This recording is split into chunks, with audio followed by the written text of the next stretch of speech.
హే హే బడి, ఏంటి summer holidays start అయ్యాయా? ఏం చేస్తున్నావు? ఫుల్గా రెస్ట్ తీసుకుంటున్నావా? తిన్నామా, పడుకున్నామా, తెల్లారిందా? ఇంతేనా? ఇంకేమైనా ఉందా? బోర్ కొట్టట్లేదు? ప్రతిరోజు స్కూల్కి వెళ్ళి వెళ్ళి వెళ్ళి అలవాటైపోయి ఇప్పుడు హాలిడేస్ ఇచ్చినా కూడా ఏం చేయాలో తెలియక గంటలు గంటలు రీల్స్ స్క్రోల్ చేస్తున్నావు కదా. సర్లే, ఆ రీల్స్లో అయినా ఏదో కొత్త విషయం నేర్చుకుందాం.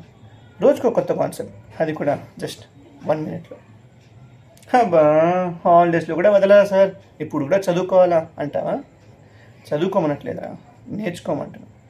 రెండింటికి పెద్ద తేడా ఏముంది సార్? ఉంది నాన్న, చాలా తేడా ఉంది. చదువుకోవడం అంటే ఎగ్జామ్కి ఏం వస్తుందో తెలుసుకుని అవి గుర్తుపెట్టుకుని ఎగ్జామ్లో వెళ్ళి రాసేసి మళ్ళీ మర్చిపోవడం.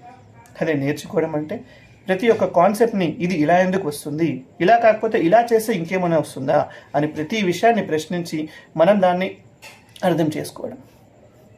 నువ్వు గమనిస్తే సైన్స్ ఎగ్జామ్లో వాట్ క్వశ్చన్స్ కన్నా వై క్వశ్చన్సే ఎక్కువ. కానీ మన దరిద్రం, అదే దౌర్భాగ్యానికి అవి కూడా మనం నేర్చుకోకుండా చదువుకొని వెళ్తున్నాం. ఇండియాకి ఇండిపెండెన్స్ వచ్చి 75 years అయింది కదా. ఇంకా డెవలపింగ్ కంట్రీలను ఎందుకుంది?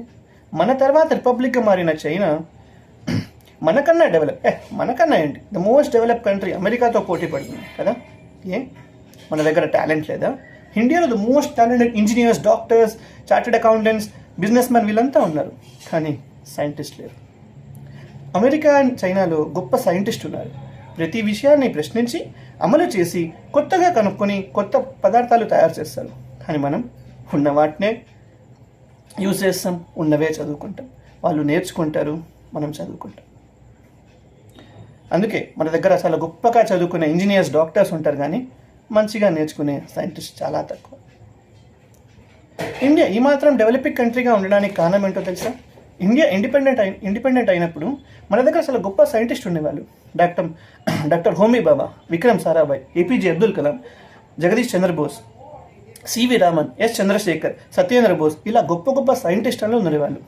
వాళ్ళంతా చదువుకునేవాళ్ళు కాదు, నేర్చుకునేవాళ్ళు. సర్లే, మన తర్వాత జనరేషన్ అంటే మీ జనరేషన్కి అయినా ఇండియా డెవలప్డ్ కంట్రీగా చెప్పుకునేలా చేద్దాం. ఏమంటావు? చదువుకోవడం మానేసి నేర్చుకోవడం మొదలెద్దాం. 30 days, 30 concepts, 30 questions.